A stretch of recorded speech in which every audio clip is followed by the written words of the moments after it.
I'd like to call the Board of Education work session to order for March 22nd, 2023, and it is about 5:03. We'll start with the Pledge of Allegiance. I pledge allegiance to the flag of the United States of America, and to the republic for which it stands, one nation, under God, indivisible. First of all, is Linda, you're on? Yes, I am. All right, perfect. I just want to remind people to make sure you speak loudly enough because sometimes people can't hear that are not here. Second item on the agenda is approval of the agenda. Amendment. Okay. Make a motion to amend the agenda to include item 4C and then move C to D, with that being possible vote on budget adjustments or changes. So what We will would C move be? C to D, C would and C would be become possible vote on budget adjustments and changes. so possible vote on budget adjustments. Yep. And changes. So there's four now. Yeah. Okay, so that's made by Lindsay. Do I have a second for the amendment? Second by Amanda.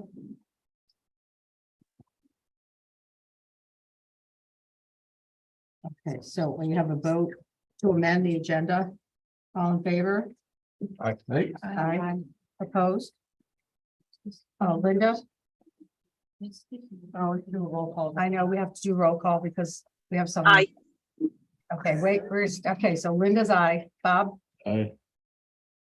Jason, we have an amendment. Aye. Maura, aye.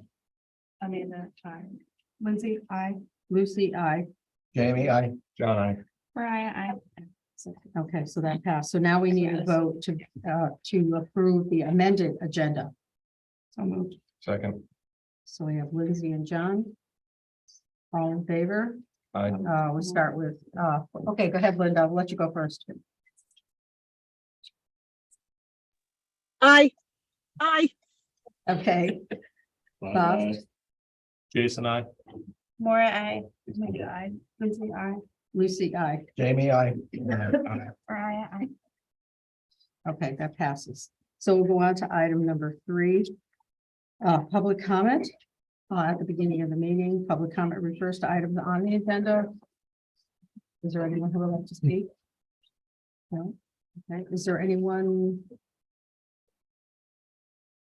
out there? There's no hands up. I don't know if you want to ask for. Is there anyone else in the public that's not here that would like to speak? Oh. Carl? No. No, okay. Well, all right, so we'll go on to item number 4, the 2023-24 budget discussion. Part A is staff updates regarding programming, class sizes, and other related topics. Thank you. Okay.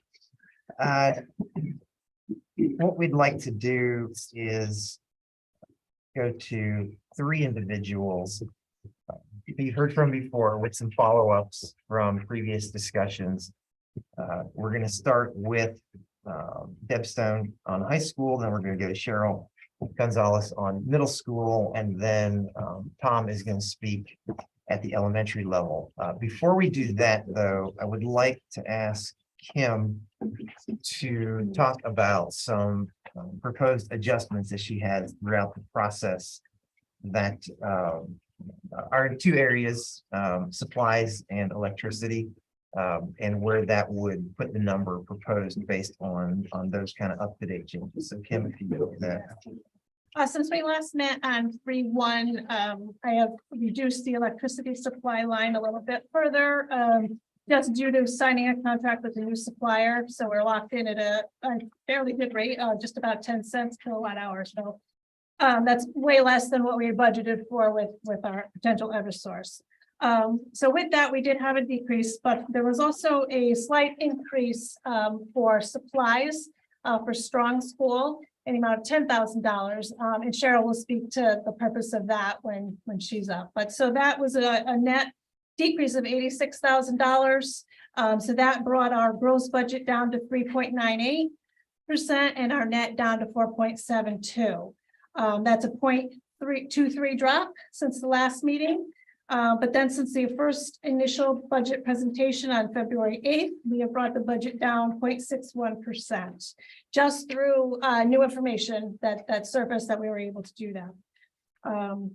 And that's it for me. I have more a little bit later on, but What was the electricity adjustment? Did you give that? $96,000 was the most recent round. Okay, And I had done 143 the last time, so it's over $200,000. okay. And I just want to thank you for doing your due diligence on that, because that's a big saving. So, Deb, if you want to come up to the table, we'll just give you an update. I didn't think I would need the microphone. There's that. Speak loudly. Just asked the kids say when there were no bells in the lunchroom. It was great. So Katie did a great presentation that we had worked on last time we were all together with the slides. We followed that up with some questions. I know Lindsay had some questions and we shared some course selection information with you guys. So first I want to absolutely thank her because I was in Florida and it was very nice. So, that was great. Additionally, the things that you asked for that we looked at is to talk about the overage savings. So because through our contract negotiation with the teachers, we eliminated the team leaders being able to teach one less period. We were operating at about a 1.0 overage, which is 5 classes. We are able to reduce that because of the contract negotiations to 0.8. The one overage that remains is in French, because we need enough levels of French and we only have the one French teacher at the high school. So she's the only one right now scheduled in an overage situation.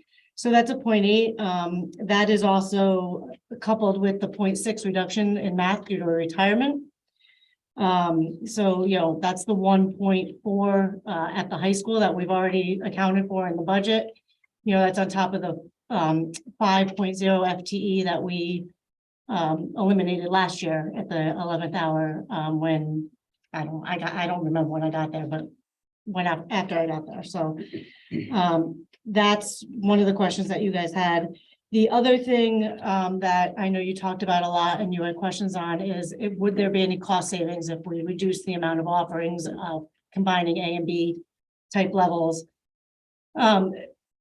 We met as a leadership team, we met individually, Katie and I, we looked at our course requests. The thing is we have the same number of learners. So while there might be a minimal cost saving of one class of 0.2 somewhere along the line, we have to make sure that we have enough classes for the same number of learners. So unless we were comfortable, and by we, I mean you and us, we're comfortable raising class sizes to probably historic highs, maybe double what they are now in the 30 range, because we would have several of those, that the cost savings associated with it is not great enough to eliminate another full-time in the core areas. So, we did spend a lot of time, Kim and Kevin and Liza and Stephanie, we sat around and crunched numbers back and forth through our next year's course selection. And that's really, what we came up with. So I think those were the couple of things that you guys had asked me about. I don't know if you have other. And if I could just reiterate the point that she's making, we could hypothetically take an existing full-time position and reduce it by a 0.2, making it like a 0.8 for the example that she just gave. We don't think that's a best practice because probably that individual would choose to resign, having to go from full-time to part-time, and then we would be in the precarious position of trying to fill like a 0.8, but we wanted to make sure you understood that we could do that through the combining of the A and B levels. Now, there are educational reasons we still may want to do that. And I don't want to speak for Deb or them, but I think that is a serious possibility for next fall. But since this is a budget work session, we wanted to make sure we focused on the budget aspects of that. Right, absolutely. We've been talking about that and, Jamie, I listened, to you at the last board meeting when I wasn't here, and there's a lot of good points about reasons why to do that. Absolutely. I want to make sure though that we do it appropriately and with teacher knowledge, and that we do it because it's what's best for kids and don't do it just because. So that's definitely a consideration going forward. Any questions? I just wanted to say thank you for taking the time to do all of that math. We've heard from the public, that are misinterpreting intentions when we ask questions. It is incumbent upon us as a board to ask these questions. And so I am grateful, because I'm sure that it took a long time to crunch those numbers, but now we have actual information and say, hey, you're right, the savings, it's not much of a savings. So again, I think it's important for people to realize we need to be asking these questions. That's why we're on the board. So thank you again for doing the work for that. You're welcome. It's also made us start to look at things a little bit differently. I mean, as in, when we talk about those AP classes, running them on a rotation instead of every year. And I mean, we can't, solve everything in a couple months, but it's definitely given us pause to look at things a little bit differently moving forward. Jamie, did you have something? Yeah, I mean, I need a little bit more clarity on the process of determining the enrollment from the incoming class next year. I know we talked about that a little bit. I know it's always a fluid situation. People are going to move in, people are going to move out. Students might make last minute decisions to go places. I mean, yes, I've heard there's students that are moving out of district. That's happening. I know that for a fact. Explain the process, how it works, and when we'll actually have a true solid number of the intake of students, just so we can plan for the future. We have a 9th grade class that's going to affect years down the road. So, we can also look at it from that perspective. Sure. And This year happening 2 and 3 years from now. Sure. So as to the process, they can apply out as most of anytime in the fall of the year before their freshman year. They can apply. They don't need to commit in some cases. Most cases, it's around March 1st with a deposit, but they don't have to commit anytime. If they give their deposit and they don't go, we still own them. So that is one of the things. And places that don't require a deposit, like a vinyl, a sound school, any of the magnets, at any time, that's fluid. They can commit to going there. And then we had one this year who showed up the first day of school, even though we had them committed out to vinyl. And we had sent records. So you're not sure. So the process, we usually know by, what would you say, Katie? We May. Yeah, when we get the schedule settled and put them in, we put them into classes, but then as they ask for records, we remove them from the classes. So you're planning for having, but you can always take away as. And so what I think we prefer to do is look at it not just as the incoming freshman, the more we can keep the better, but as an overall number. And that's a little bit, easier in, say, math, because so many people are in different levels coming out of strong. They don't have to be in the same levels. Where an English 9 class is just the 9th graders. So whatever the levels are. So English 9, might look a little wonky if 7 kids come back that were scheduled to go out, or vice versa. The electives classes, same thing, we fit the kids in where they fit. That's why they choose more than they have the 8 periods. If they have 2 periods free, we make them choose 4 electives so that if one doesn't fit, the other ones do. They also do a lot of individual meetings with incoming students, whether they're new to the district or when they get their schedules. The counselors do a lot of meetings about, well, all right, I see you didn't want to take that. Here are your other options this period, and move while still fulfilling the criteria for their graduation requirements. So the master matrix schedule, which I don't envy anybody who has to do that. I've seen it in action. It's not pretty and not easy. I couldn't even begin to do it. That starts when? April, May? You're already in the process. We're waiting for you guys. Because honestly, once we make it and load it, it's really, and that's what we had to do last year. And we learned our lesson the hard way last year. So the more time you have, the better. Absolutely. And we are ahead of the curve from last year. We are ahead in our choices, and we're set to go. We just haven't pulled the trigger because we know we're right there. And I don't want to have to redo it if I don't have to. That is one of the things tried and true out of the mouths of my predecessors. It is a very, it can be done. We did it last year, but it is time consuming and really takes up a lot of what else we should be doing at the spring of our seniors year or whatever we're doing. So I'm not complaining. I just, that is a true story. I didn't believe it either until last year when we had to, it was Katie, when she had to redo the whole thing. It's a lot of button pushing, a lot of reloading, and then spending the summer moving kids around that, you know, they have conflicts, their math and their STEM class or their math and their robotics class are at the same time. You know, is there another math class to move them into? Is there another section of robotics? Did they choose a different elective? Should they go into a different period and leave their math class there? Are there 27 kids in that math class and only 15 in the other? Well, if I move this kid to this math class, then what are the other electives? It is, and I am a math person and I do love a good matrix, but that is not my wish to be doing for the summer. And I give Katie a lot of props for that because she learned that on her toes last year with a lot of help from, you know, Beth, our predecessors. Beth was very helpful. So. And that master schedule also affects the entire district, It could, yes.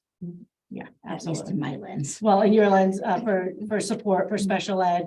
Also, if we decide to share any staff on our schedules, I was looking at Cheryl, then we have to coordinate on that too, and that's okay.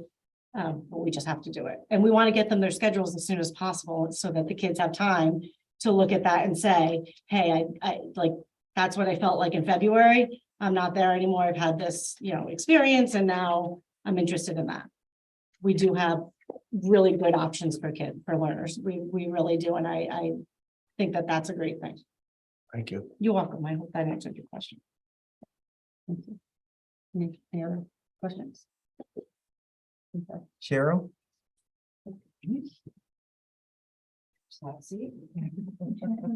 Makes you sweat.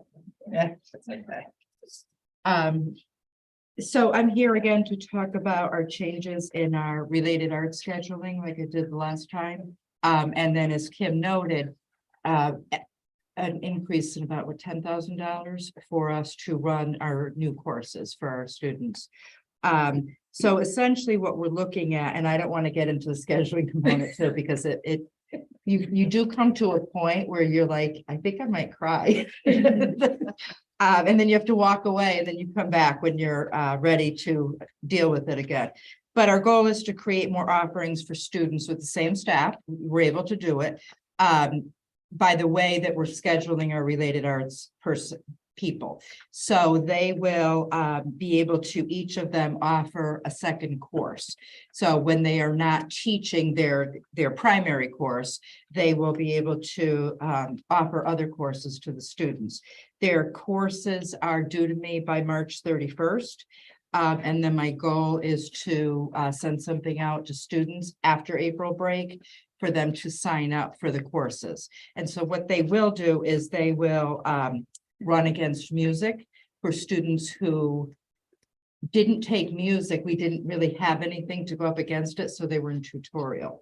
Students will still have the option to sign up for tutorial if they want, because as I did speak to students, some of them, I was surprised, told me that, no, you can't take my tutorial. That's where I do all my work. I said, okay. But they can take it too for like a quarter at a time. So I will be asking them to sign up for 2 credits, but I don't want to use the word credit because we're not a credit bearing institution. We're not the high school. So I need to come up with an equivalent word.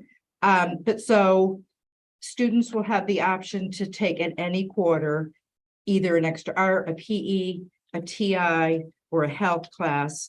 In addition, Carolyn LaRosa will be running 4 different makerspace courses, providing students with options. And then students again have the option to do a tutorial. They're actually pretty excited about being able to create this new course. And the students are excited by it too. And Cheryl, I just want to thank you and your team for kind of making this vision into a reality. I know it's not a done deal yet, and the budget isn't done yet, but we felt like when we heard the request for 10,000, that typically when a school is to offer more, they're coming to the superintendent or to the board asking for more staff. We knew that wasn't an option. Right. So I think it's rethinking the way that staff at that school have been used and, Right. you know, we're not diminishing any of the music offerings over Nope. there. I know that was a discussion point. We've gotten some emails on that. Yeah. But it's simply offering more for all the children, and we feel like that is appropriate for middle school. And thank you for reiterating that, because nothing is being lost in music. This is simply adding for students who are not interested in the music, so that they have options other than tutorial. And I'm likely to change the name from tutorial to study hall and Yes. put it what it is. What it is, exactly. Thank you. Any questions for me? Our term is academic access. Academic access, okay, yeah. I know there's all these names. That's what it is. But I think it is study hall, so that's why Right. we put it in there. Right. Could it possibly fully reduce all study halls for an individual that doesn't choose to opt into one? Or the- Yes. Okay. Yes. Now I just do want to caution you, because as Deb was talking about, things coming up and conflicting with each other, like that is a real possibility that we're going to be looking at now. That if a math class runs at the same time as something else, we're going to have to see if we can change either their math period or move the tutorial, like it's move that elective. But yes. Any other questions? Linda? Would those run by, those will run by quarter, like the related arts, correct? Correct, they will run by quarter, whereas music, both the musics will continue to run year-long courses. Because in the performing arts, if you're gonna commit to band, you need to commit to band, you can't just pop in and out when you wanna be part of band. But the 4 scheduled related arts will still run as scheduled. It's an addition to it, right? Say it So again. gym, tech, art. Health, Health will all run concurrent with yes. this extra one. Yes, so what will happen is, like I don't want to get too deep into the weeds. No, I'm Because it just gets trying to more think of, confusing, but Supplies wise. that's yeah, why. so they won't be able to take all things at all times, right? Like right now, 6th grade, 7th grade, 8th grade, they each have a time when they're in that regular rotation. So it's when they're not in that regular rotation, if they have free, then they can take what's offered at that time. Can you, And I to Lindsay's question, I'm sorry, can you just explain the 10,000?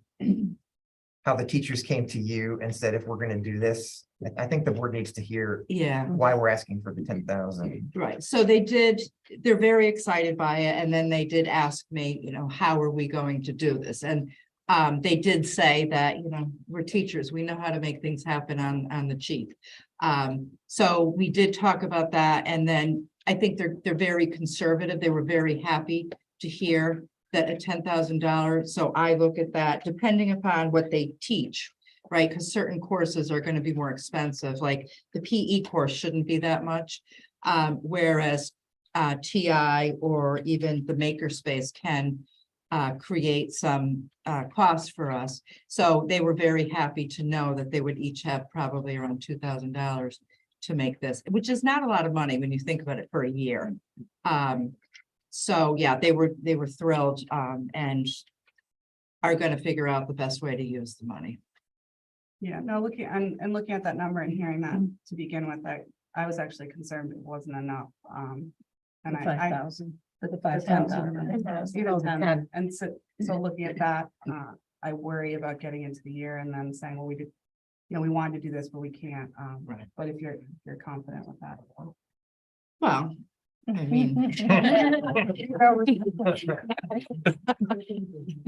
I think that whatever we can get, we can then use it this year. And then after this year, we'll, you know, the year coming up, we'll have a better understanding of how much things cost.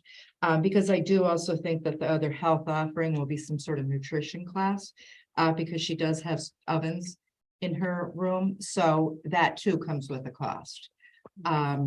The one, like I said, that I think will be the easiest at this point, I think is going to be PE. because he already has his supplies and we'll be able to just use those. Just a ball, yeah. He would say it's more than that, and I agree with him,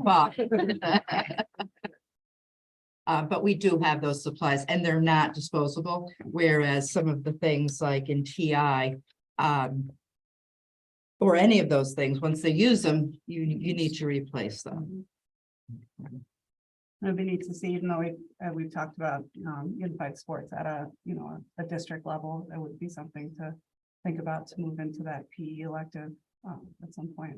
Maybe not for this coming year, but maybe for the following.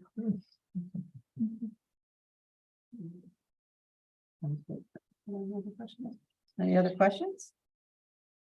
Okay. Tom, you're up next. Thank you.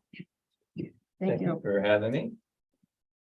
Mr. Bro and I coordinated before the meeting. We did. Dress code. I should go sit on the other side. Yeah, we don't have a lot of diversity. It's dress up clubs.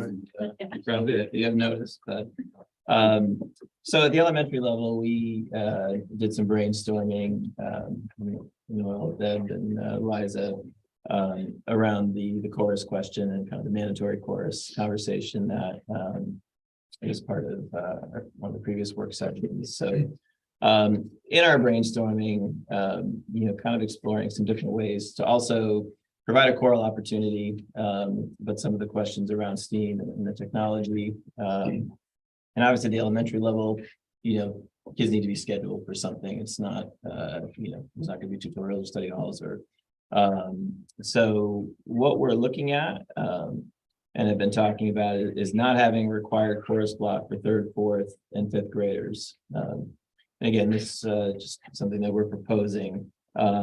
Instead, embedding the 3rd, 4th, and 5th grade choral opportunities as part of the general music classes that all students are part of in 3rd, 4th, and 5th grade, as part of that curriculum, which is not uncommon at the elementary level. In my experience, and Liza as well, is obviously much more musically knowledgeable and talented than I am. In lieu of that chorus, what we would do for our 3rd, 4th, and 5th graders would look very similar to what we're doing with our K1 and 2 learners, and kind of shift that from the mandatory chorus to more of our enrichment and SEL offerings that are currently taught by a related arts teacher, and those will vary a little bit in K2. But that could include and would include music, art, PE, library, and technology.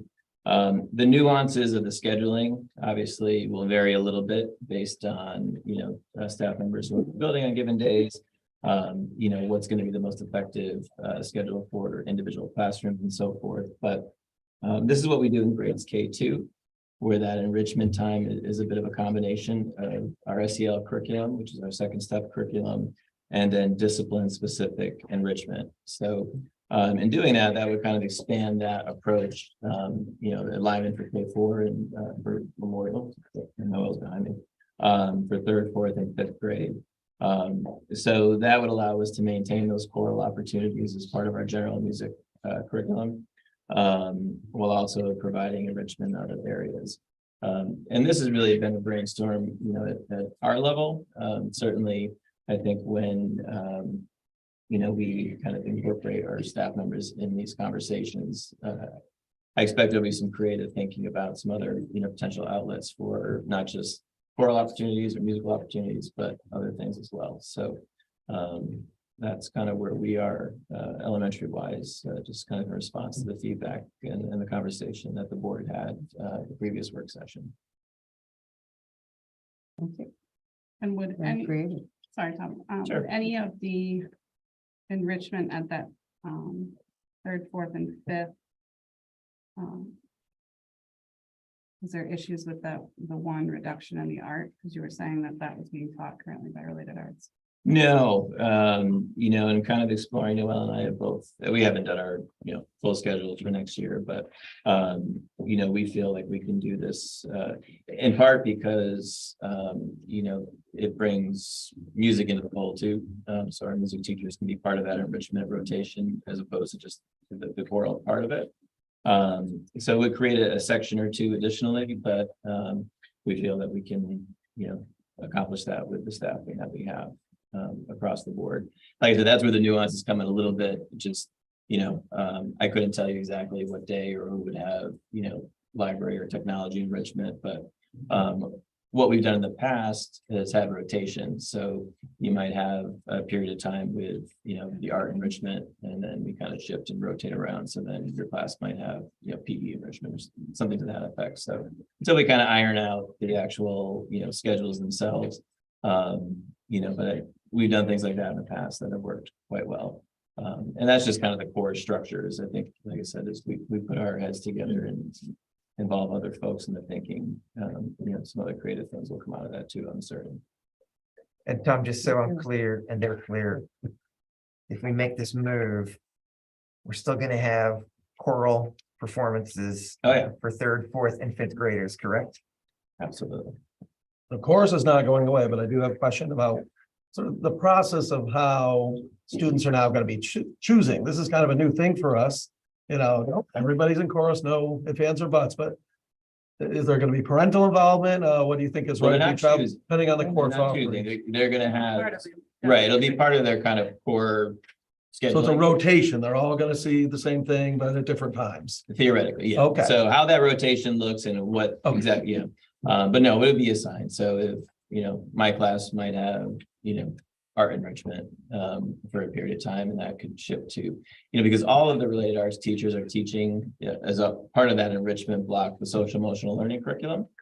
And we had a rotation system actually pre-pandemic, so that without belaboring, so that everybody had the ability to shift based on where they were in the curriculum. So it wasn't like people would be at different places. So we made the rotation. We kind of had a sequence for kind of those core SEL lessons too, that allowed for some rotation. And just also, different perspectives and a different topic for enrichment, because that's a part of that time. So would there be like a 50-50 balance between enrichment versus like the SEL? It varies a little bit. Yeah, it varies a little bit, within that block. Depending on the nature of the lesson, some are a little bit shorter, some are a little bit longer. So, a block could be split. Other times it may be more enrichment focused, and then a subsequent time, because it's going to be on a weekly basis. They'll have that once a week.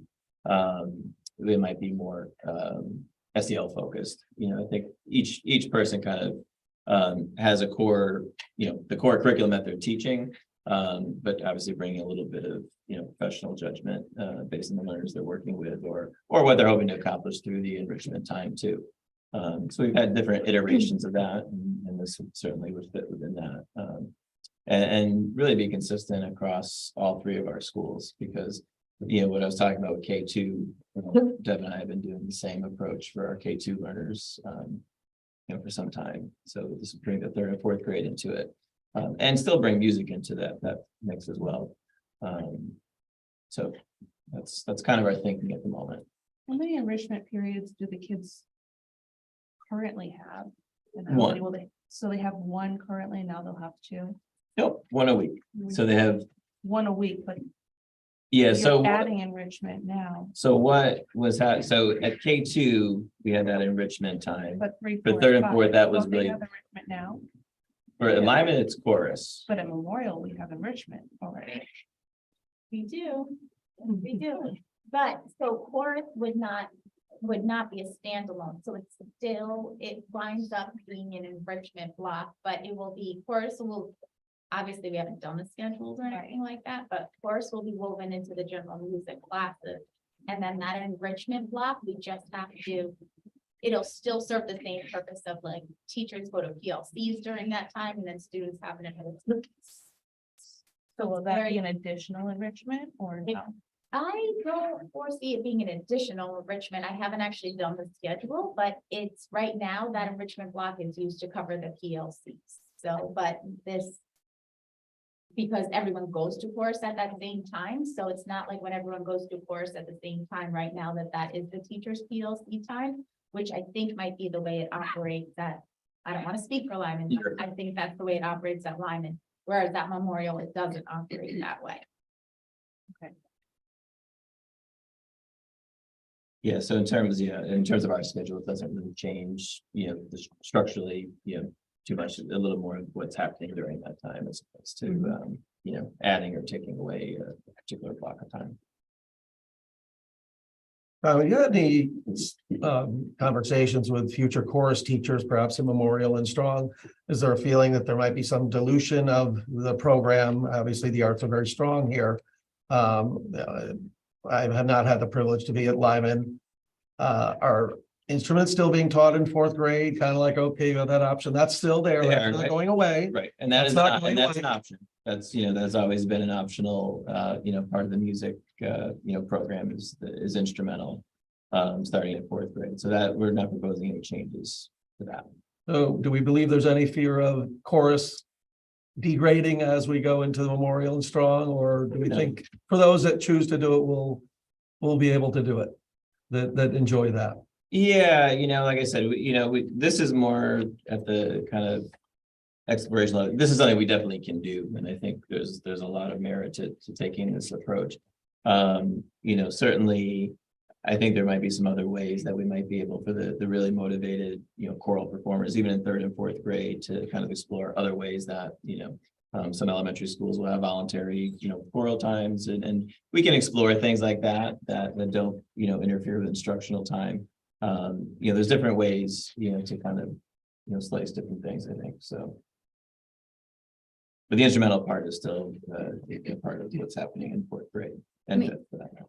When you're taking the choral standards that are taught in their own separate block and then moving them into a 45-minute block that already has standards that are being covered in that block, then yes, there's probably going to be less time for something.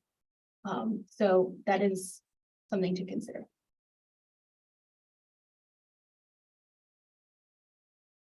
Well, change can be a little bit daunting. I think change can also be exciting because it opens up a lot of opportunities that you may not see right now, but then as it's implemented, then you find, oh, we can do the creative opportunities and integrating. Is that something that's been done at Lyman forever and or for years? And part of that, the ID program, a lot of integration of the different subject areas and the different disciplines. So it just gives you another opportunity to enhance that. Yeah, it sounds exciting. And if I could just kind of summarize, we went into these last few weeks rolling up our sleeves and really hoping that we could come to you with some more reductions. And all we came to was a 10,000 addition for Strong. But all kidding aside, I think you've heard how much more we're going to be able to offer and to more of our children. And I think that has been our goal all along, is to at minimum maintain, but in some cases dramatically improve with not only without adding staff, but at the elementary level, to Lindsay's point, actually in our proposal, reducing a couple of related arts, and at the high school level, the 0.6 math reduction proposed, and also the 0.8 FTEs that came through the union contract. I think, I glossed over that in my proposal, but we thought it was important to put that out again, so you all understand that with those high school class sizes that you saw, we are drawing down the number of overall sections. That doesn't necessarily equate to FTEs, because we're making better use out of the people that we have employed, is the way that I like to view that type of thing. And then with what Kim found with the electricity, even with adding the 10,000, it still puts us at 3.98 for what we would recommend at this point. I have some follow-up, if that's okay. Yeah, I know where Cheryl went. So currently, most of the teachers that are non-related arts and Strong are teaching and tutorial. Are they also going to be teaching these courses that have yet to come? No. So they will probably be doing, so a tutorial is not a course that they're teaching. That's a duty, like any other duty. So it could likely be replaced with another duty, but there will be people that will need to cover whatever tutorials that we do have. Okay, and then the change in scheduling, will the times change? Will we be changing from that 70-minute period, or that block No, consistent with high It's school all the change? same. Schedule's the same. And then the high school is gonna say, we think so, and they're on our schedule, but. Right, we think we're the same. It's going to be very similar. It's not gonna be, we're looking at some other afternoon opportunities and stuff like that, but I mean, it's gonna be the same and they're going to be that block of time, yes. So those tutorials would likely be covered by core subject teachers. It Ones would that have opt to into be. them, or. It would have to be, so currently, as per the contract, teachers teach 5 core in their core. And then they have their preps, and then they can be assigned duties.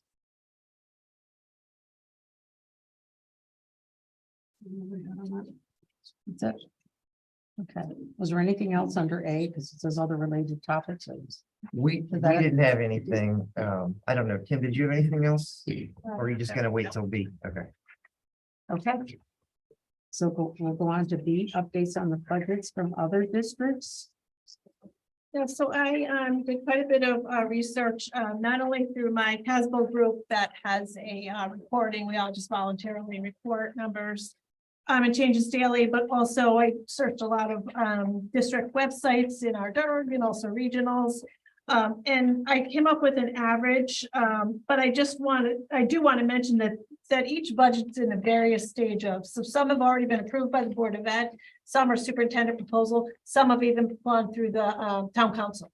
So, it's not apples to oranges here, because one that hasn't been approved by the Board of Ed could be lowered by the Board of Ed. So, but at this point, what I'm finding is that we had, I looked 50 districts.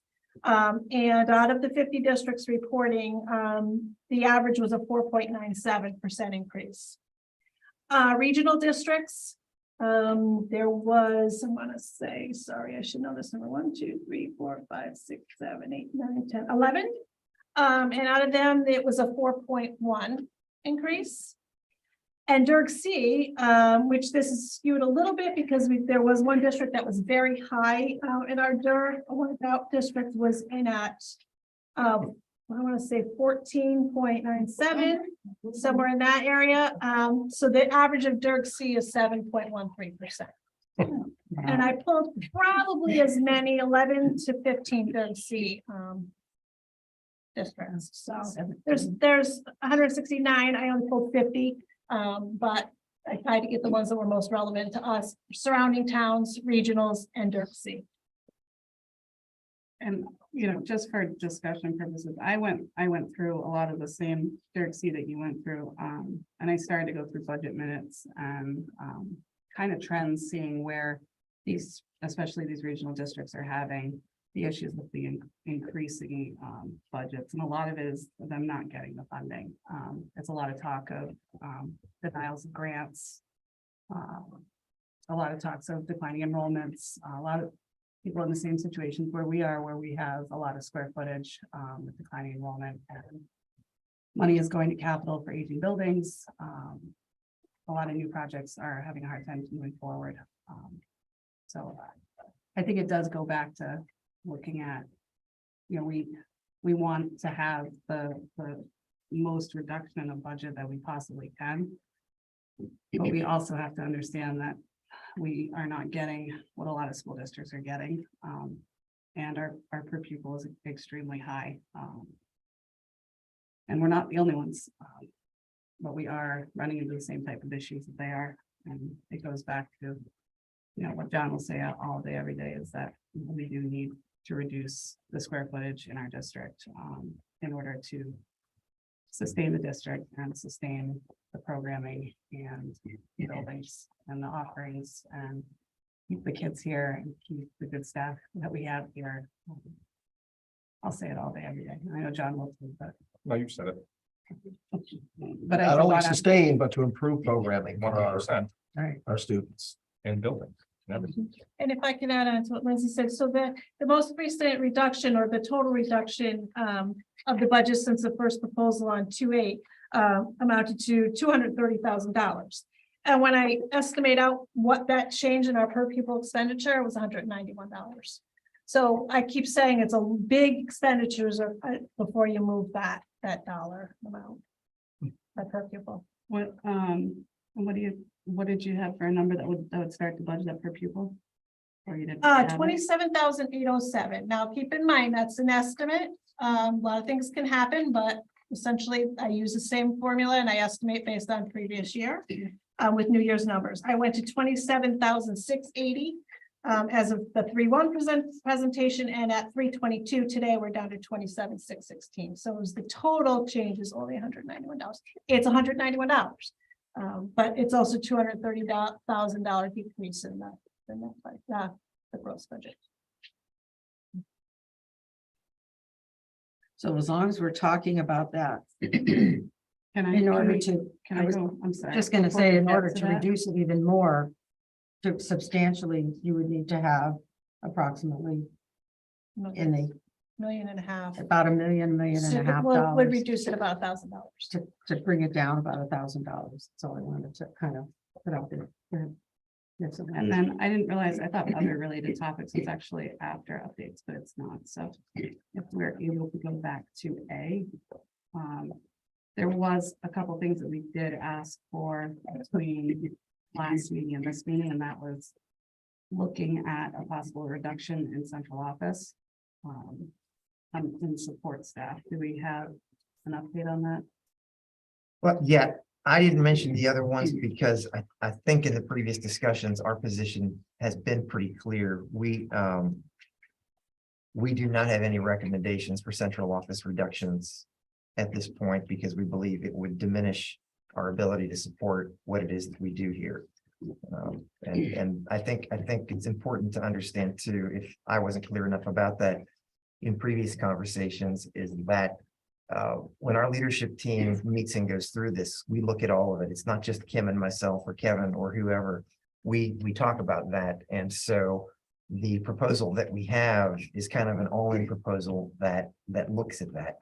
And we understand that there are people out there, maybe even some of you, who feel like, oh, there should be central office reductions or reductions in other areas. Our position, I'll speak myself, I don't want to speak for anybody else in this room. We're the one doing the work day to day, and we see the nuances and how each individual staff member does what they do, and we want to deliver to you what we feel like is a responsible way to keep the organization going. And so we don't have any specific recommendations for that. I know that we've mentioned it several times too, as far as, and again, you know that it's important to me, but I would like to see a switch from the 4 learner-centered positions, the full-time positions. I feel like it's very irresponsible for this budget to have 4 full-time people with a learner-centered. And I'd rather see the focus be on one director of curriculum instruction and assessment. I feel that there has to be and should be one person whose sole purpose in this district is to focus on our curriculum and our assessment and student achievement, all of it tied in. I don't know if this is a time for a discussion of it, but I do know that, I mean, I've brought it up several times too, how I feel about this. And I just feel that the time and the effort and the money that has been spent on learner-centered is deterring and taking away from many of the other more imperative things that need to be addressed in this district right now. So I guess I feel very strongly that that is something that could and should be looked at in this budget. Is nothing against anybody who holds any of those positions. I feel that they're doing a fabulous job, and it has nothing to do with my own philosophy of how I feel about learner-centered education, which I think is a very great philosophy. I just feel that the direction and what I've seen of what's been put into it in the last couple of years, it doesn't seem like it's going to come to fruition anytime soon. So I do feel that the time and the effort and the money that keeps getting put into this, again, is taking away from what is more important in this district right now.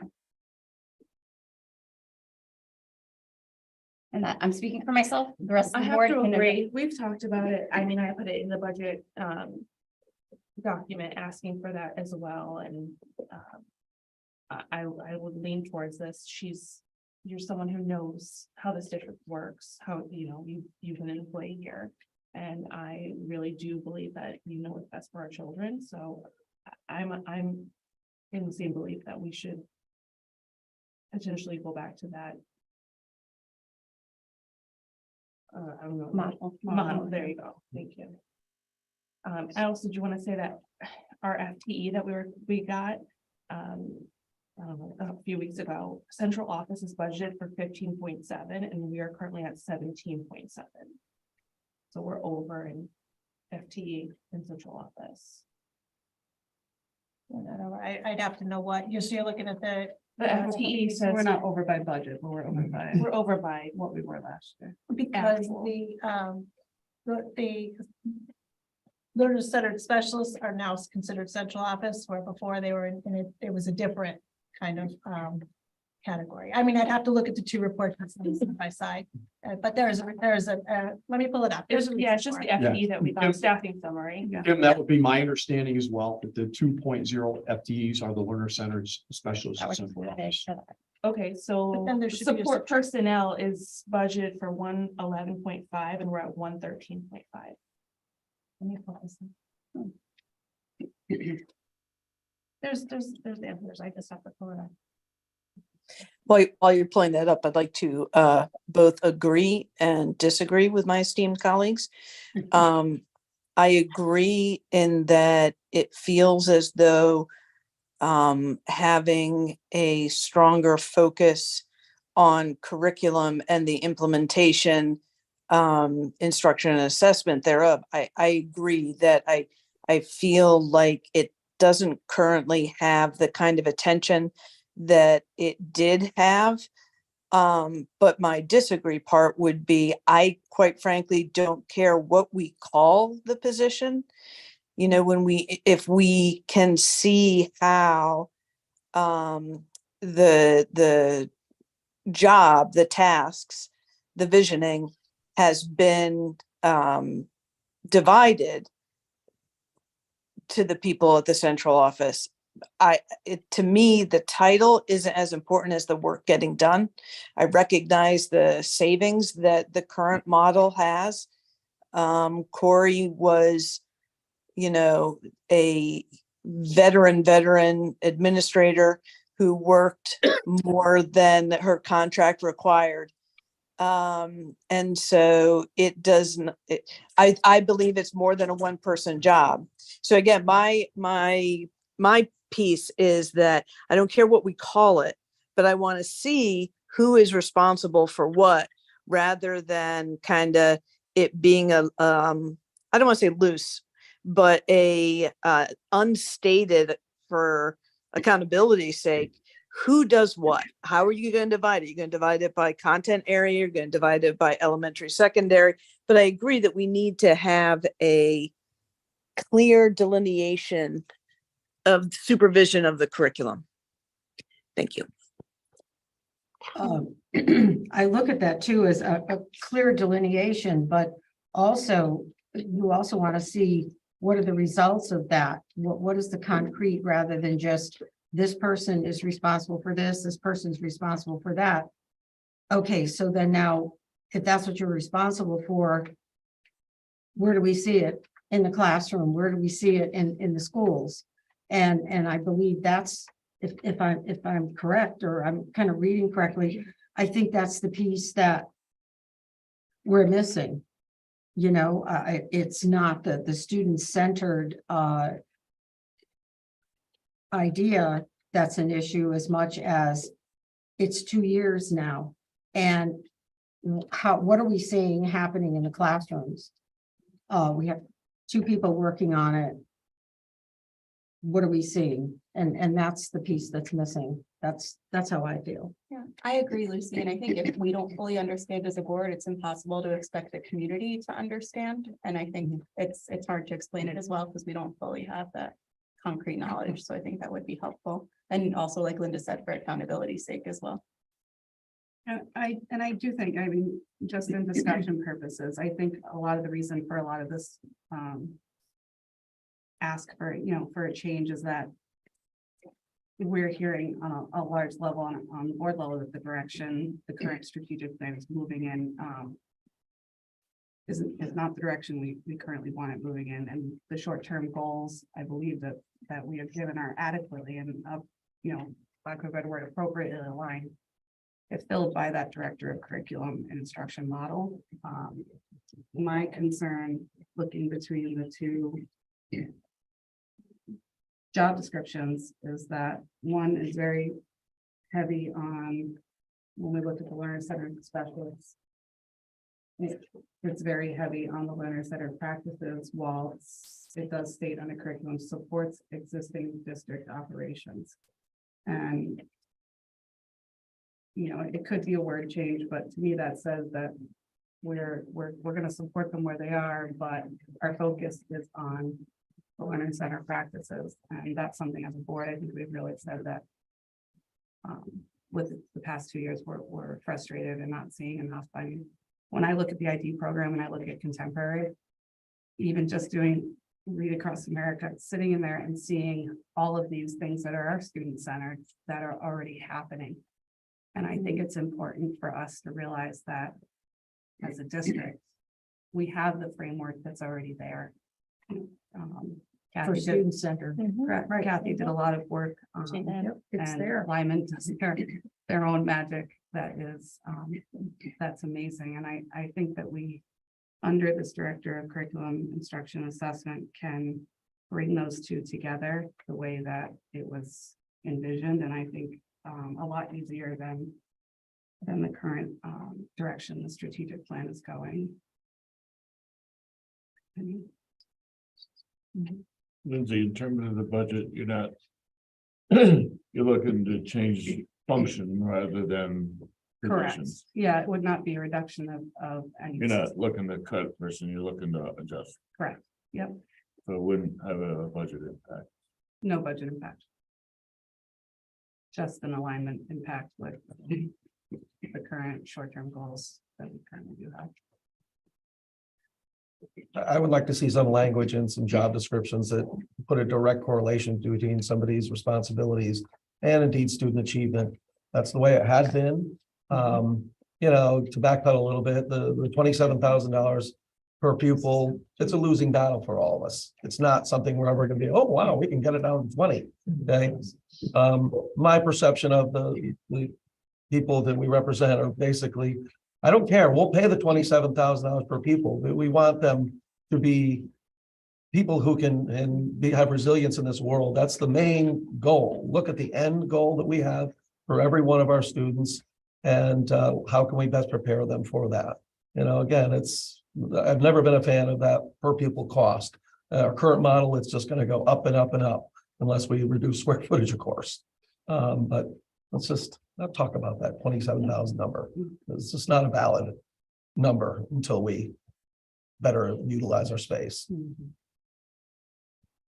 But doing what they're talking about and redistricting and getting the schools where we need to get them is the only way we're going to be successful there. And we all need to be on the same page with that.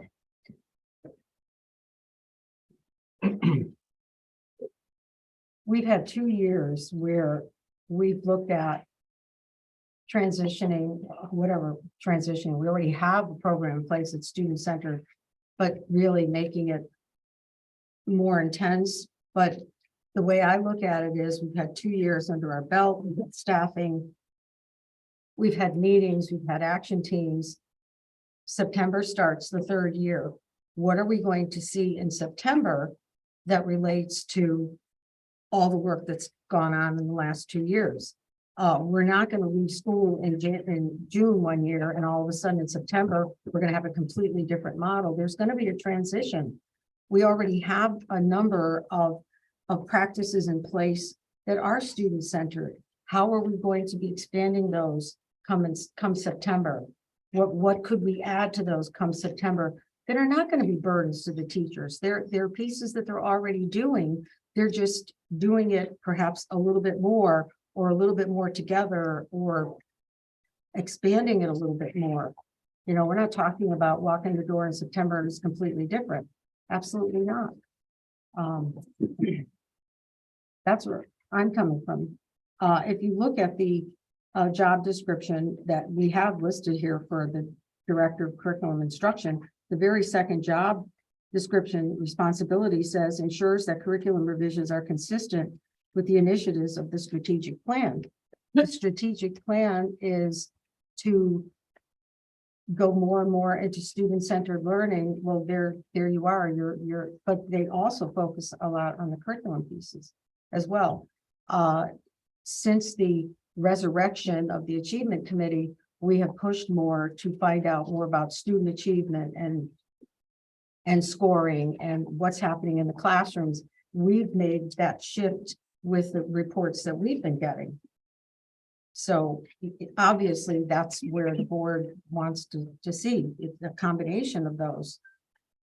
I'm not going to say anymore and let everybody else go. Anyone else?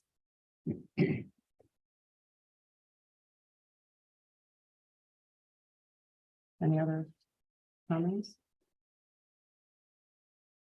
So what does this mean?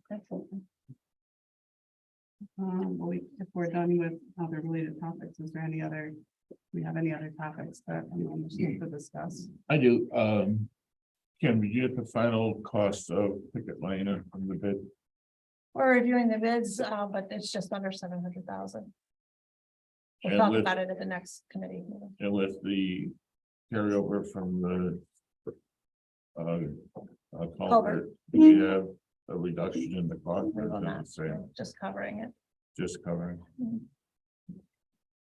And in regards to the turf, I have been hearing that we should not wait on it, and that's flaking. And I know I had mentioned that, so I just wanted to bring that back up, that I don't seem to be That's under in that there? opinion for it. It's in your budget. Yeah. It's in the budget, yep. And And if this is the right time, did you want to look at this, Amanda? The two that you were saying in support personnel is the in central office is learner center specialist, but one came from the administrative line above, there's a -1, and one came from the STEAM coordinator was a -1. So it just seems like it's two over, but there's reductions in the other two areas. Why doesn't it equal? Why doesn't it equal? No, so. So we're at 280, so we're at 1.5. Well, we added a special ed teacher at Strong, which we had asked for. So that's the one. And then there was a 0.4 ELL that we had needed. And a 0.2 library media. Yeah, I get that. So I just explained why. So we had to add a couple of positions, which we didn't add. We added one, the special ed teacher, which we discussed.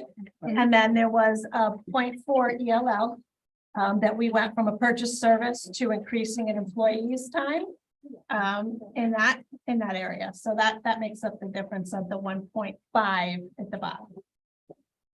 You see where I'm talking the 1.5 now? No, but we could talk after, but it there's answers. Right. And of course, when you're on the spot, then it's hard to see it Would anyway. you mind going over what's in capital currently? I know we do it all the time, but it wouldn't hurt to go back. Not a problem. Okay, so if we're talking capital, the 2%, or if we're talking capital, because capital also includes equipment. So we had an increase of 148,000. That was funding the capital reserve at 2%, which I'll say what that is earmarked for. But that was also, we have a new dishwasher at Coginchag. We have basketball shot clocks for the high school that are now CIAC required. We have outdoor track, high jump and vault covers, 4,000 in new defibrillators, 3,500 in keyboards for the high school. And then software is in there, just renewals of our software. In terms of the 2% capital reserve, that is budgeted a total of 778,000, which is turf replacement, 80,000. Making sure it's 80, yep. And unanticipated building equipment and maintenance, we have it at 100,000. Picket Lane paving phase 2, we're hoping to do this summer, 300,000 with the transfer of the culvert grants, hopefully at about 400,000. That will cover that. We have chiller and chiller pumps at Strong, 243,000. And those are estimated around 20 years old. And that's their estimated useful life, and they're starting to show their age and starting to have some repair issues. And then we have indoor air variable frequency drives that are at end of their life. We're buying 10, we'd like 32. And what those do is, they are crucial to indoor air quality. They regulate the air handler motor speeds. Without them, motors fail prematurely and need multiple repairs, bearing replacements, belts, and we've replaced 4 over the past 12 months at the high school. And so Eric would like to do go around and change the ones that need to be changed proactively. Obviously, we can only get 10 out of the 25, or did they say 8? 10. And 10 of the 32. And then go ahead and change those out, the ones that are showing the most age. And then we're not down at all. When it goes down, we're down for a bit. So, and then it conclude, you know, sort of emergency response. Eric can do these things, but it would be pulling him in an emergency, you know, so he'd like to be more proactive about and having, you know, one on hand just in case one does go down. Where those 10 go? I didn't ask him. I guess the area that needs them the most, whatever school and district that needs them the most, we'll get them. Yeah. And then we're hoping to get another 10 next year. They're good for, I think he's, I'm sorry, I don't know what the lifespan is on them, but I think it's a pretty long lifespan. So if we ask for another 10 next year, we'll be in pretty good shape.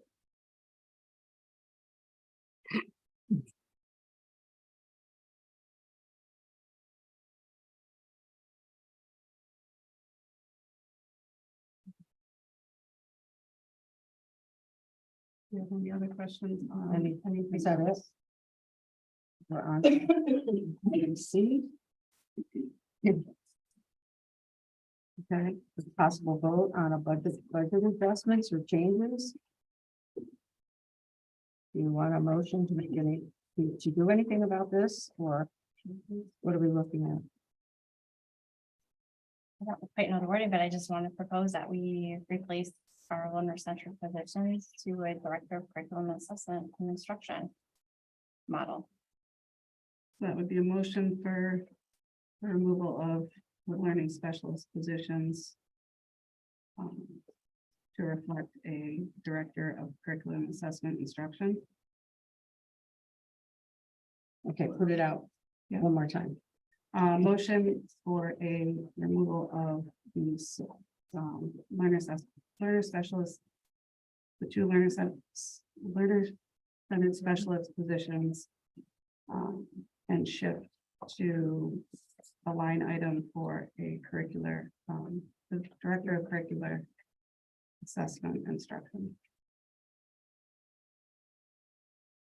Okay, so we have a motion made by Lindsay. I guess I'll make that. Lindsay. Do I have a second? A second. Second by Maura. Discussion. It's just, I'm not sure this is a budget issue more than it is a management and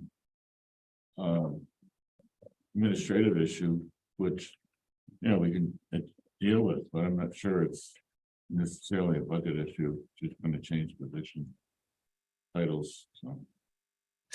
Yeah, I'd like to kind of piggyback off of that with the idea of, again, is this within our purview to be making this kind of a decision?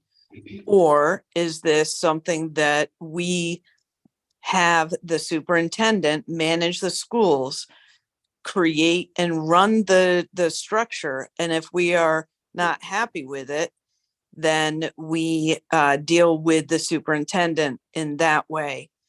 I also, nope, it's gone. Oh, I may jump back on in a second. You know, I think I understand what Bob and I think what Linda just said. I do understand that, but I do think it's, you know, a gray area when it comes to policy change. And when we're talking about not wanting to go in a certain direction with a strategic plan, I think it does fall underneath that. I also think it falls under a budget standpoint, only because once these positions are in the budget, they're currently 12-month positions and they're not contract positions. I don't know how to word that correctly. I think the They confusion, will is be contract. the direction we want to go in And And then approving that. and improving that. Right. And aligning these jobs with that. I think that's where my hangup is on it a little bit. I'm Yeah, a little confused too. confused by it, but Right. I We would set think the two policy have and to the align in direction we'd order for like us to to go move in, forward. and we don't feel that the positions align with where we want to go. I think is the wording. that I we're trying. understand what you're saying. I think that's I think the confusion. Everybody's confused. May I speak? So I hear what you're all saying, and I think there's a few points that you need to consider in all of this. The first is, I think, the question that Linda asked, which is a very fundamental one, and I believe you have policy that speaks to this. Do you believe that the way the district is organized is the purview of the superintendent or of the Board of Education? The governance model that I subscribe to, that's been present in every district I've worked in, and really any organization I know of quality, that power is vested in the chief executive, which is the superintendent in this district. So I appreciate the feedback, and obviously you all have the power to do whatever you want with enough votes. But I ask you to consider not just this single thing that you're considering, but also what that speaks to the board's role in organizing the district. Because again, part of my contract and my job responsibility is to set that up and look at it and execute it. And by delegation through all of these folks at the school level with the principals, the changes that we make day to day are significant. And so us arriving at this budget are one thing. To John's point, I've heard it said a couple times tonight that the direction that the board wants to go is not the direction in the current strategic plan. Again, it is the board's purview to change the strategic plan. To my knowledge, the board has not done that at all. It's also been referenced that the board has short-term goals that we're not addressing. I've not seen those short-term goals. I don't know what they are. So I've been asking since October to put up a list of measurable outcomes, targets that we can go for. This is work that I've done in other districts. And so, what I'm hearing is the board unanimously adopts a strategic plan, one that was developed by like 150 people. It wasn't just people at this level. And those can change. Those can always change. They should not be written in stone. But what I see as my calling in this work is to take a strategic plan and implement it. It's also been said we've been at this for 2 years. The plan was adopted last June. Hasn't even been 1 year yet. So what we've done is execute. And in terms of the organization, I realize 2 of you weren't part of this discussion, but 8 of you were. And we proposed reconfiguring around the director of curriculum, and we had the board's support for that. Now, we're not even 1 year into that model, and we're already questioning the wisdom of it. And with respect, I haven't heard a good reason for why. The other thing I'd like to say that I think is really important, and I know that you guys don't see it because you're not here day to day, to insinuate that these folks are not committed to the current work of the district because they're so focused on this future work is a complete misrepresentation of what's happening right now.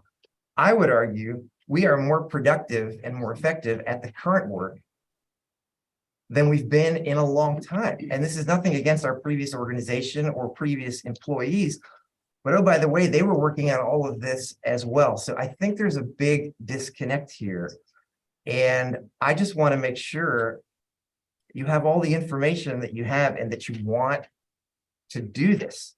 Because typically, like a superintendent evaluation model, one of the things says, does he or she execute the strategic plan? Does he or she organize the district in a way to do that? Does he or she develop budgets that align? We have a union contract now that was aligned with the strategic plan that many of you were part of us drafting. So if I have fallen short in communicating what we're doing and how we're doing it, I ask you to put that on me, put that in my evaluation.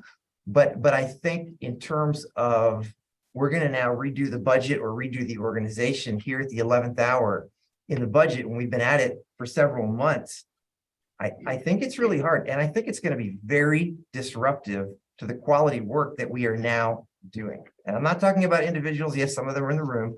But I think to the questions that have been asked, I think even Liza and Stephanie have expressed the same concerns about their job titles being the same, people may not understand what they're doing. They're getting that feedback too, and they have proactively come to me with some title changes and some more clear delineations, as Jamie was asking for. So that is the direction we were suggesting that we go for 23-24, leaving the door open for future years to make that structural change. But again, we'll do whatever the board tells us to do.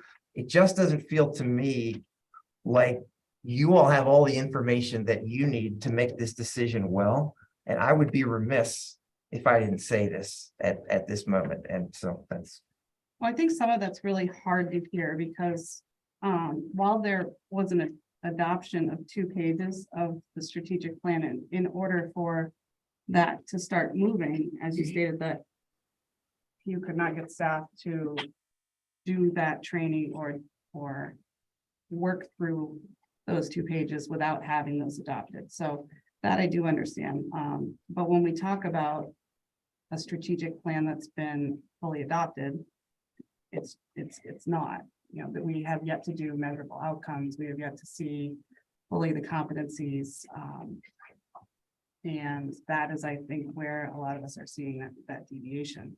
The short-term goals that you're saying that don't exist. Those were given most recently. The criteria that was given. You're saying through the HR committee, you also gave me a list of things that you'd like to see accomplished. Yeah, those were all short-term goals. Okay, so those were given to me, what, like a month ago?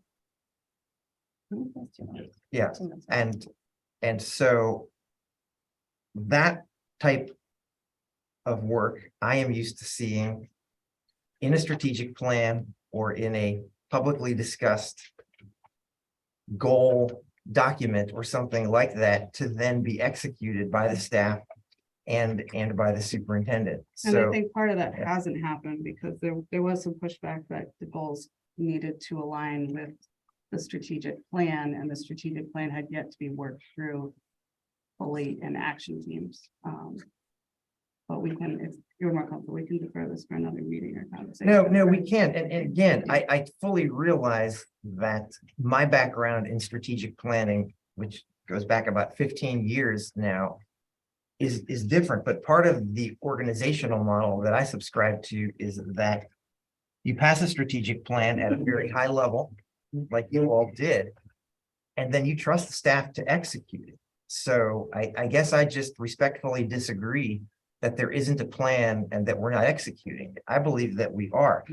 Also, anything that is transformational, and there's a body of evidence out there if you want to look for any transformation, not just in education, you don't rush and say, oh, we haven't seen anything in the last 9 to 12 months, so nothing must be going on. Just the opposite. We just had a discussion at Student Achievement about this EL curriculum that we adopted with the help of this team. And we said, we don't want to force that on the teachers to do anything so quickly. So I think where a lot of this comes down to is, does the board trust the leadership team and me to execute us down this pathway? Or does the board feel like they need to be more hands-on and involved in this? And I think that's something the board has to kind of work out. And again, we're going to respect wherever you guys are in that. But I'll go back to my primary premise. From the lens that I looked through, the strategic plan was adopted 10-0. It wasn't fully adopted though. You didn't vote for it? We voted for 2 pages. You voted for 2 pages along with descriptions of 6 strategies. And- I was not under the assumption we were voting for the entire strategic plan. It was 2 pages. You know, this is a conversation that has to Far happen. from a budget conversation anymore. Yeah. But Yeah. I'm under the assumption, as well as those who voted for it, that it was not the full strategic plan. This is a conversation that has to happen, but I don't feel that it belongs with budget. It really doesn't have specifically anything to do with the budget. It really, it's something that does need to be discussed, needs to be put out. I believe we have tried to, we have on a couple of occasions, but I don't think we've explored it fully.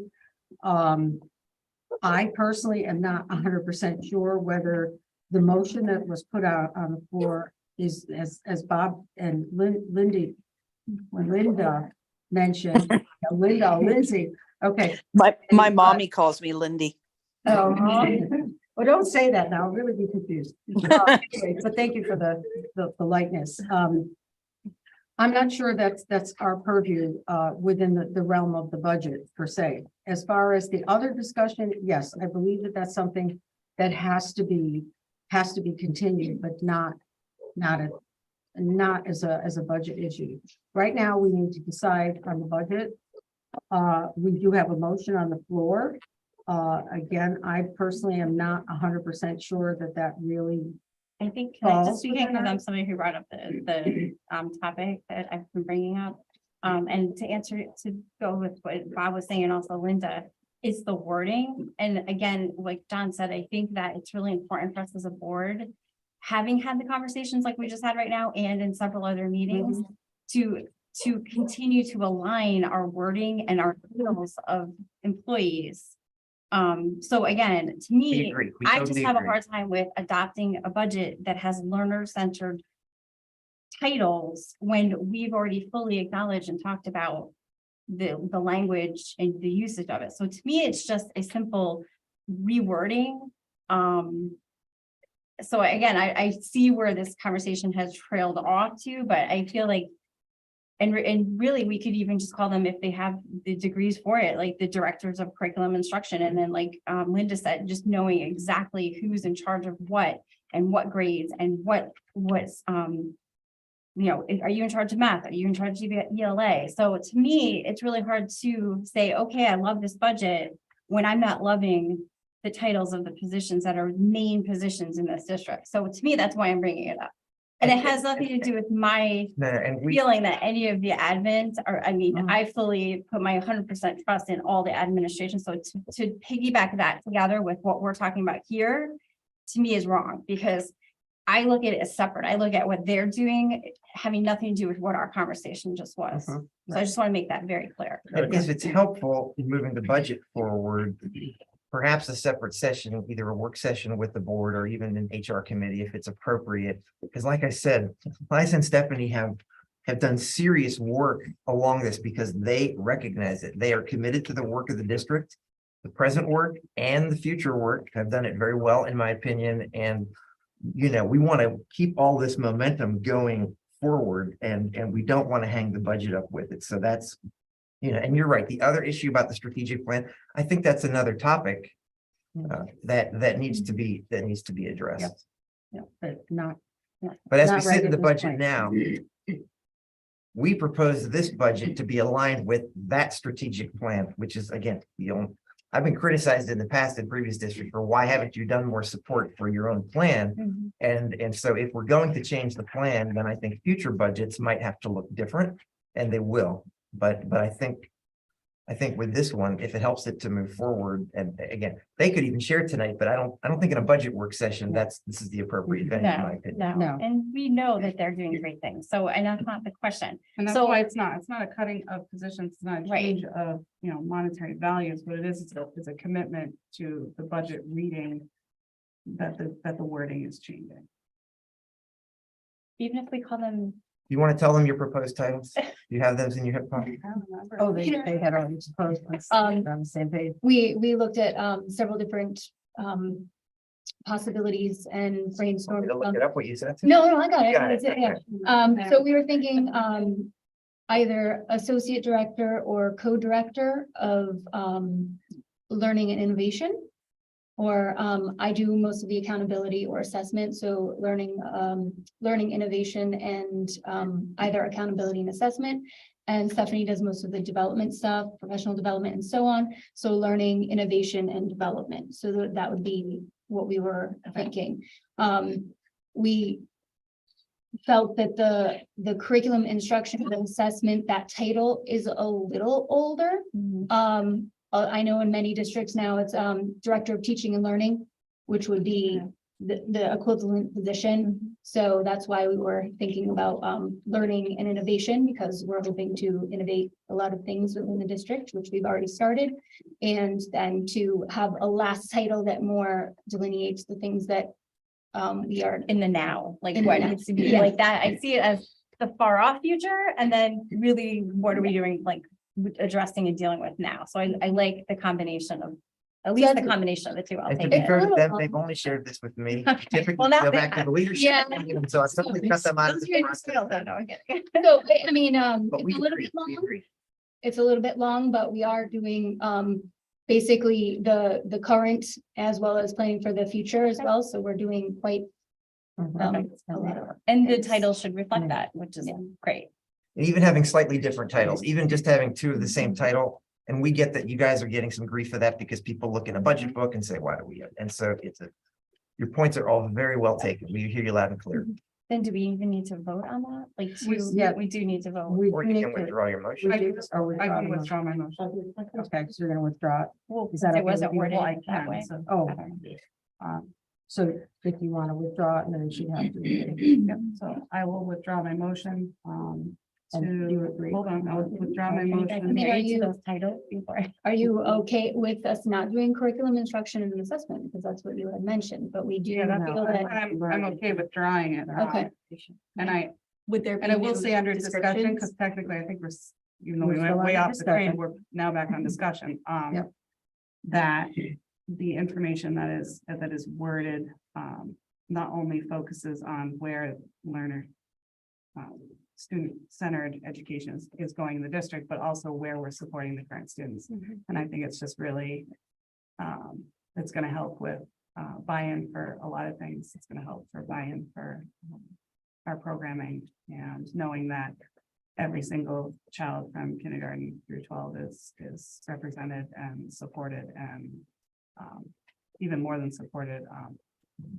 We want them to excel, not just support. So I will withdraw my motion to change the learner-centered specialist positions to align with the Director of Curriculum Assessment. And in the hopes that we can work on that. We will. You'll withdraw the second. Yeah. Can you say that again? Replace learner center positions to learning, innovation and development? Is that? you We don't said have- something? But we're not We actually don't have to making. say a we're not motion. saying we're Withdrawing my motion. We're taking it out. Leadership team will We then just want them work. reworded is really. Okay. And- Basically, we're hearing from Doug that he's gonna work on Yeah. that, so we're. Okay. We could take that. It's happening. Yeah. We gotta do it. Yeah, exactly. Okay. I withdraw it. As long as he withdraws and you agree with the second. Oh, then yeah. it's off the table. Yep. Then I guess. Okay, so now we're down to, Oh, hold on. We have any other under possible votes we currently? do we have anything else under adjustment or changes to the budget? I have to say that, the board had brought up a number of issues, and tonight, listening to Cheryl talk about how and I'm gonna call it study halls are being restructured at the middle school. It is. So that was addressed, and also looking at the mandatory course and adding different types of opportunities for the students for both the elementary level as well as the Memorial Middle School. I mean, the staff is listening to the issues that the board has been bringing up and the concerns that they've had, and also concerns that we've heard from the community as well. So that's, to me, that's a very positive relationship back and forth. So is there anything else that anyone wants to bring up? Because the next piece would be to vote on the budget. I'd to just send it like to reiterate that we've been hearing a lot of commentary from the public that they want to see cuts at central office. I know you keep saying we can't, but we can't cut teachers, we can't cut really anywhere. But it's very important. It's been something that's been talked about probably every budget season, right? Every year at least. I know we said it last year too. I don't know if there's any potential for cutting anywhere in there, but I would like to put it on the table again. If I could just address that quickly, a lot of them work under me. And I can say that, I have it's sort of an uninformed statement to say, just because enrollment's going down, that the workload is going down. I mean, in all fairness, I could say a department, somewhere else is understaffed or is, could cut people, but I don't know anything about what happens day to day. So, I don't see that. I certainly would put that forward, and I hope that you know that about me. When I see something, I would put it forward. I don't see that. And so I also see the staff working every minute of the day. And so, certainly productivity, if someone were to be reduced or eliminated, you wouldn't be getting the level of service that you get from me or from, most of our directors, because we just couldn't do it without them. So, that's just my plug for that I don't recommend any. Also, and I think in the finance section, there needs to be people with different roles. The people who handle the money coming in and can't be the people that are paying the bills. Segregation of duties, yeah. Fire audits, you have to have some separation of the functions in order to keep everything square. And so I think it's, we always looked at the amount of people, there, but their functions are necessary and they have to be separate. Yeah, and it's fair to note, I can mention it again, but we used to have two people, one person do payroll, one person doing accounts payable. And then when we switched to our new financial software, that was in position of one person, and we one person, and we now. So whenever there's an opportunity, I'm just bringing it up because people keep asking. Well, and to your point, Amanda, I think in fairness to you all, you're at a distinct disadvantage when you get those types of comments, because you're not like Kim. You don't see what these people are doing every day, and you don't have any vision for, to her point, if one was reduced or eliminated, what that impact would be. And also fairness to all of you, this is like, I don't know, year 28 or something, like for me in public education. In my 4th district, like every district I've worked in, every year at budget time, reduced central office is a common theme. And I think it's because folks who are not out in front of children in schools are somehow seen as less important or less than. And so it's hard. And I think, so I think you take that feedback and you understand. And I think, like I said with other things tonight, and maybe I've said too much, and I apologize if I have, on some level, this is about, do you trust the two of us, the people back there? Because these folks don't hold back. You're not in our meetings, but like if there was a place to reduce in school X, school Y, or somebody else would call them up, and also in the central office, it takes a lot for us to even get to the point we are. And I think that's kind of why you employ us. So kind of back to Linda's point about, it all kind of flows back to, with my leadership of the district, and by extension, these folks, are you trusting that we've done a thorough analysis of this? And I may have mentioned before, in some districts where I've worked, if that's really a question, you bring in an outside third party to do that analysis with like analytics, and it costs a little bit of money. And I may have told you guys, this happened in 2 of the districts I worked in, and they ended up adding positions to the central office because they found that they were actually understaffed. And the people that were so critical and clamoring for those studies were furious because they just swore there were, but I don't think we're understaffed here at central office. I doubt. I think we're, trust Kim yeah. with what she says. I would be remiss to not bring. No. And I'm not faulting you. I think you should. Yeah, others, we've heard it from others as well. I have a question relating directly to central office. So if we happen to be fortunate enough to create an awesome program where young families are going to want to buy these small homes that maybe some of our older residents are going to downsize. So maybe our district will grow. I would love to see that. That's where our interest should be, actually, to reduce that darn $27,000 number. But you said we're going to talk. We're trying. and the realtors can play this up too. We have a great community. So with the current structure in place, if we so happen to be fortunate enough in the next 5 years or so to maybe see an increase in enrollment, are we good there? Our current structure is good, because you said over and over again, the work is the work. I agree. And I understand that. We have declining enrollment. The work is still the work. I can let others do speak to understand. that. I'll give you my opinion after you. well, I can just speak to the people that I oversee. Absolutely. we would be able to do it. And an increased workload, not a problem. Decrease the person and then that's where the problem is. So I would not be asking for an additional. But if it grows enough, we might need more teachers. In other areas. So I'm not saying we wouldn't have to add staff, but it wouldn't be in the central support role. Unless you're talking about like double the whole district's population or State mandates are gonna come down, of course, as well. Yes, So that's yes, another- yes. And speaking of unknown. mandates, there are 50 pages of mandates. I started reading through them.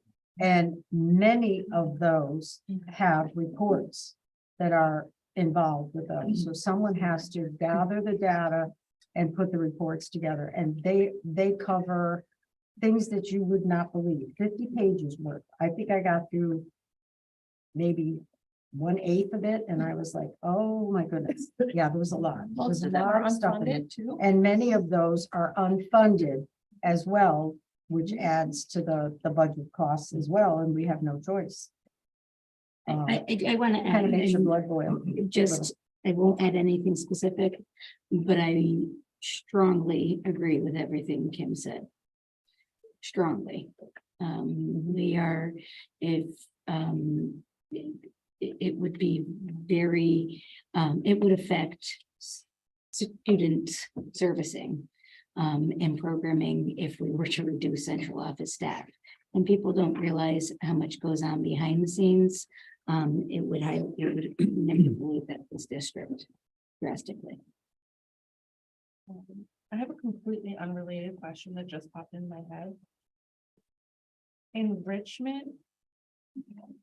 From before when we were talking about it, is going to be provided, kind of our in-person second. Was that mentioned? What? Kindergarten, first and second. having Enrichment. We've always had enrichment. How is that gonna work with being down a related art teacher at Brewster? I've already done a mock schedule to figure that out, and I can still fulfill an enrichment period for every grade level. Oh, it just popped in my head. I'm like, okay. And I do think what Kim says and what Jen says has a lot of merit. I've been in there, I've seen people sitting.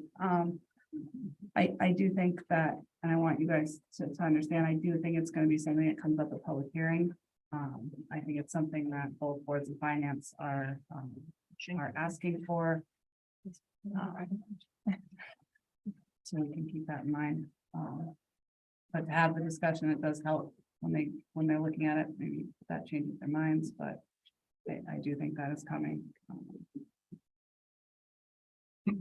Yeah, along with, I think that even though we're close to where I feel comfortable, I think that the towns are going to want to see closer to that 3.75 instead of the 3.98. So I have a hard time moving on to D. At this point, I don't know how anyone feels about voting or whether we wait until the 29th to have another meeting. We'll see, we gonna schedule a public hearing on this budget and. If we pass it, yes. If we vote on it, we would then schedule a public hearing. And it can still. Schedule If we, possibilities. Is there a schedule prohibitive activity or what is what's the requirements for the public notice? if we wait until the 29th of March, we can still call the public hearing for, it's 5 days, but it's more than 5 days. We would still have enough time to cover the legalities between So it the wouldn't 29th be- and the 5th. It wouldn't be like April 5th that's on our agenda. It still could be April 5th. Yes. Yeah, it wouldn't change. And then the referendum would be a month away. Right. May That would be 2nd the same. is what's on the budget calendar Yeah, now, on the I'm board's just calendar. wondering if we can stick to that. Yeah, that wouldn't change. We'd still have time. For just to frame the 3.75, it would take a $90,000 reduction. How much? 90,000.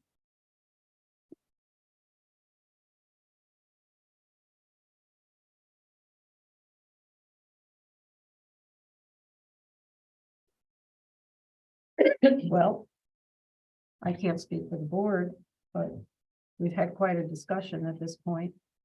It doesn't mean that we can't make changes after the public hearing when we hear from people before we vote to send it to the referendum.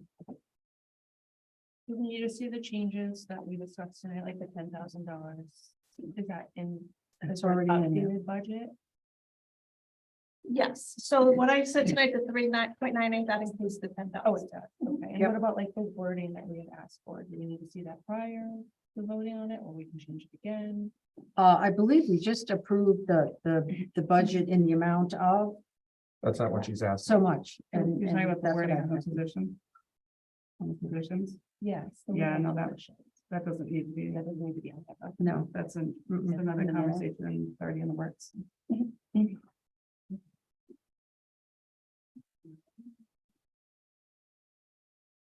You need somebody to make a motion to approve the budget?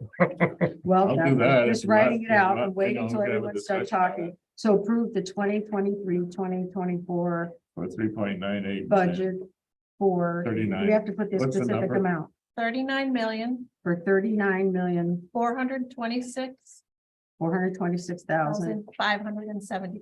39,426,575 Yes, which is a 3.9%, and that is the gross budget. That is what We have to put that in, which is a 3 point.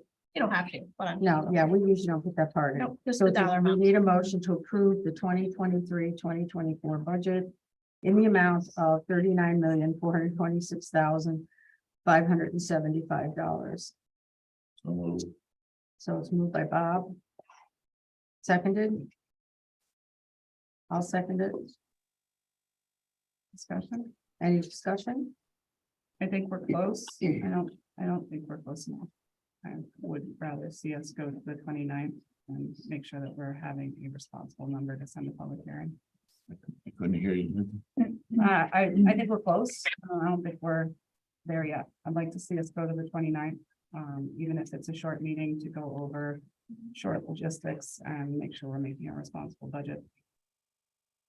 Are you gonna, are we asking That's to my look at the discussion. budget to 3.75? Is that what we're asking for, around 3.75? Are we asking, Because we have to ask them to Possible reduce cuts? it somehow, right? If we're gonna. or are we gonna go with the same budget and then, you know what I'm saying? If we're gonna hold, if we're not gonna approve it, we want to meet again. Then if that's what we want to do, is have the budget around, I'm gonna say around, because it's always hard to get an exact number. 3.75% increase, then, is that what you're saying? Yeah, but that's two different motions. I mean, if we want to No, make, What, we have to still vote on this one. then. right, But so I'm we saying could that see if we even need that, we should vote. If we're gonna approve this budget as is, and if we don't approve it, then we can say that's what we're asking for the 29th. That is what we're doing. Any other thoughts? Bob, you affirm that the calendar is still appropriate. We can meet Yes. again and still meet all of our Yep. our obligations for Oh, district. we've hearing. amended the budget after public hearing. You know, we Yep. normally after the public hearing, we'll meet and see if there's any amendments. I think we did it once with pay to play one time. We amended the budget to add that back in. Yep. You know, so we actually increased the budget that time. Yes. Huh? There's Yeah, two but- parts. Huh? There's two parts. So there's the part where it goes to public hearing, which is you can't do any later than the 29th of this month, Right. because then you run into posting problems in the paper. And even that's Then cutting it close. Public hearing to district meeting is another set of dates and stuff. So we've been told that the 29th is the last date we can have it. However, Meg is very nervous about that in the sense that there have been times the paper just doesn't get our stuff put in it. And that's fine. Not So let's any move lack it of to us the not getting 27th. it in on time. Well, Lucy and I So- extensively Yeah, no. looked at that, and it was almost 5 days that. Yep, so we're just putting that out there that if we can't control the paper, so. I just want to say something too, because I know, I mean, the entire time I've been on the board, 3.5 years now, I know that you're to a T and you really comb through these numbers. And then hearing, I know that the admin team has been asked extensively to go through their stuff. My thought is, although I would love to keep pushing it off and just keep picking through it, we are hearing that it would take 90,000 to even move it to where you were thinking that would be where the towns would want us to go, which clearly is not gonna happen unless we make major cuts this year, or, you know, it's gonna affect students drastically if we make $90,000 in deductions. So I feel like it's just a kind of a waste of time to continue this. I feel that they've done what we've asked. Knowing how much it's gonna take to get it to that point, I just don't know if that's possible, and it does kind of put it in jeopardy of pushing it to the limit. Unless you guys what have some- Bob said, that we still have public hearing and we still can amend something at public hearing. So. Right. And that's what I We mean. can still look I'm at all, it okay, afterwards I can go either way. I just kind of question for what, like, it's just my thought is like, why? I think as a goal, as a board is, let's get a budget out there and hopefully get it approved quickly, because I think when the first one gets voted down, hopefully not, that's the red flag time and it becomes more difficult. We've seen for years, sometimes takes 3 and 4 times. And, you know, it doesn't behoove anybody to have that happen. It makes everybody's life much more difficult. So I don't know, number wise, is there a target number to say, oh, this is acceptable, this is not? I don't know. You prove it now, we're still open to hear what the public has to say. If we feel that they're not happy with the amount or whatever, at that point, we can make some changes before it goes to That's right. referendum. At that point, we cannot change it. The only thing that changes it is the way the vote goes. Do you have any more discussion? No, If I could just say the 90,000 that it would take, and I don't mean to minimize this at all, but it would be a reduction of 30,000 for Middlefield's tax portion and 60 for Durham, and a 2/3, 1/3. So Can you say that one more time? sure, so 30. yeah, 60 and 30. And so while that's a lot of money, that's a big change in the district structure for only a $60,000 or $30,000 change at the town level, but So that can be something that can be communicated as well between now and the public hearing.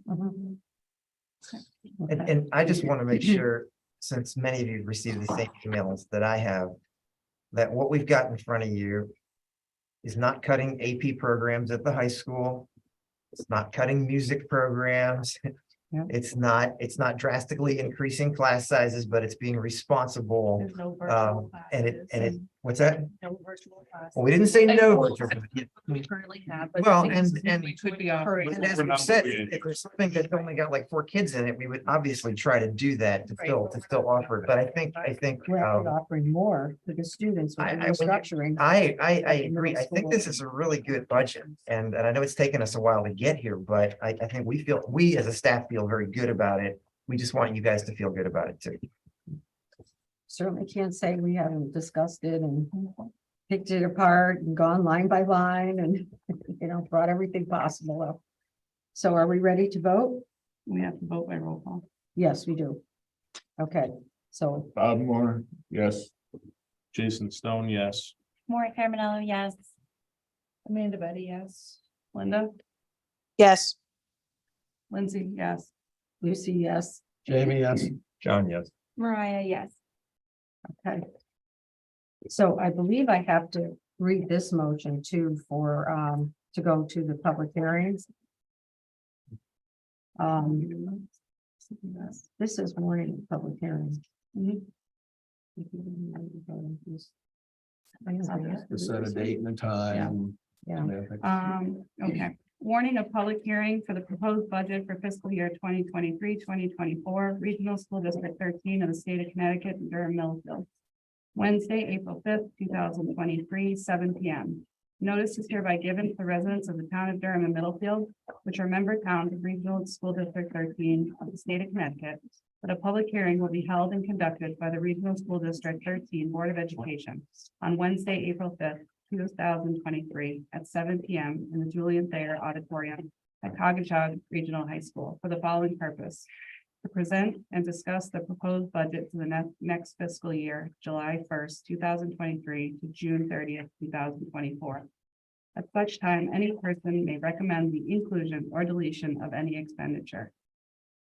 Lucy R. Petrella, Chairman, Regional School District 13, Board of Education, State of Connecticut, dated in Durham, Connecticut, this 22nd day of March, 2023.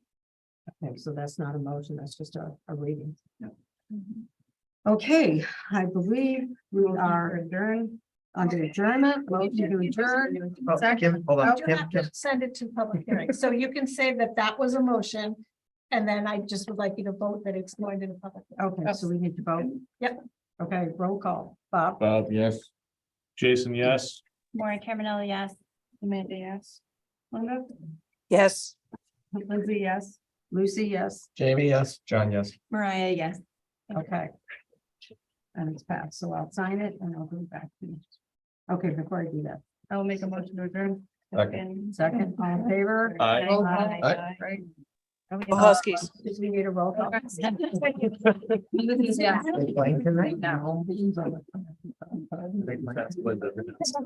Yeah, they're both. Yeah, I take one.